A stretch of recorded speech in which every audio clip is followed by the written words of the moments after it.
In this video, you'll learn how to add a name in a Mailchimp email. This process will help personalize your communications and enhance engagement with your audience. Begin by navigating to the Mailchimp website. Once there, locate the automation section on the main dashboard. This area allows you to manage automated email campaigns effectively. Next, click on the Create button, which is typically located in the upper right corner of the automations page. This action will initiate the process of creating a new email campaign. After that, you will see an option labeled Replicate. Click on this to duplicate an existing campaign, which can save time and ensure consistency in your messaging. Once the replication is complete, find and click on the Edit Design button.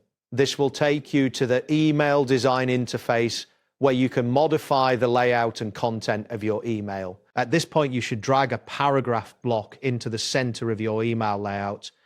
This is where you will insert your personalized greeting that includes the recipient's name. Now, look for the merge tags option in the editing toolbar. This feature allows you to insert dynamic content, such as the recipient's name, directly into your email. Next, click on the first name popular merge tag from the list of available options.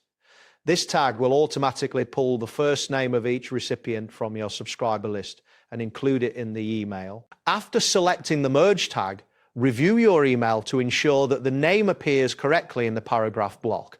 This step is crucial as it confirms that personalization is set up accurately. Once you are satisfied with the design and content of your email, proceed to save your changes.